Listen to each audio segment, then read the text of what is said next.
Hi, it's me again with Corel Tips and Tricks. Somebody sent me this very fuzzy and asked how you would draw that shape. Well, initially I see two rounded off rectangles with sharp points. But there's a couple of ways to do this. So what we're going to do, I'm going to make if it has to be close to this size, I'm with my ratio locked, I'm going to go like, that's pretty close. I'm going to elongate it a little bit. Now, because it's a centerable item, well, we're not even going to center it yet. We're going to make this edge right here.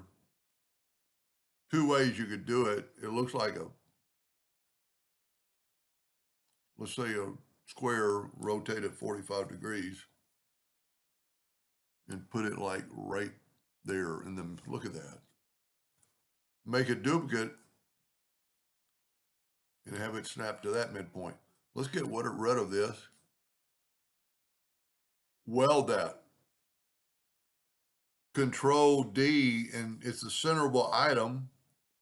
So we just have to rotate it 90 degrees and then weld that.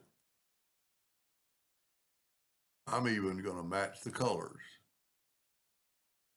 Don't know that it's necessary, but that, now if it doesn't have to be, if you're just looking for that shape and not that exact shape, kind of the same way, let's make it rectangle. Let's go ahead and hit P, put it in the center of the page. Those kind of remind me of almost a four-leaf clover. So if it doesn't, if the shape, if you just want the shape and not the exact shape, I'm going to go like right here.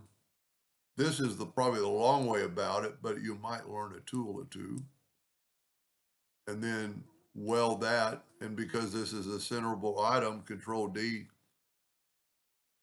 and rotate it 90 degrees and then weld that. Now we've got rounded corners there, but one of my favorite tools is under Windows, Dockers, and corners. Sometimes it automatically does it. I have to back off of it. Now take your shape tool and select the two outer nodes. I'm holding down the shift key.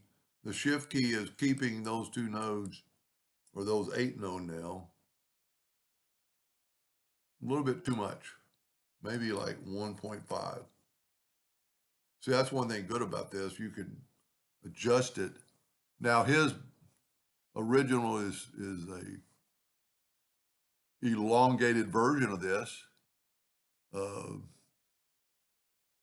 I actually like this one better, but I don't know if it's a logo or what it is, but that's how you could make both those pretty easily and have vector. I mean, look at the fuzziness versus the sharpness of a vector file. And another thing you could do to this, let's make that red outline. Let's hit P, put it in the center of the page.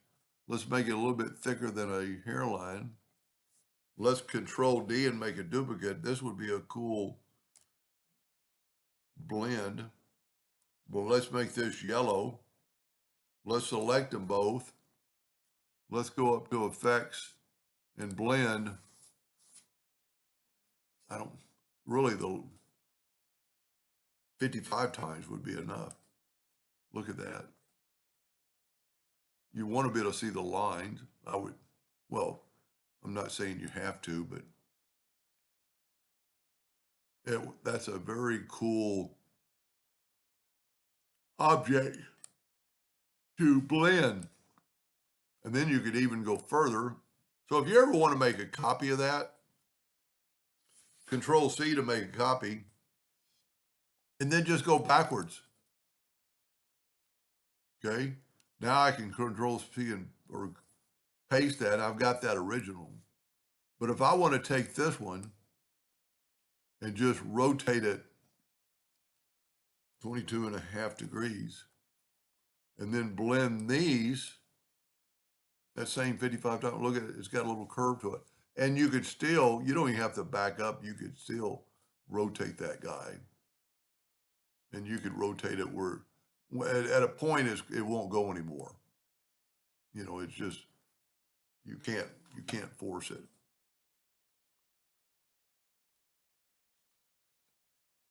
I like that shape. It's got a lot of straight lines and curved lines. And anyway, I hope that helped that person figure that out. When I first saw that, I love doing stuff like that. I can just, I just look at it and see a rectangle with rounded corners. Anyway, hope that helped them and maybe gave you some insight, and thank you for watching.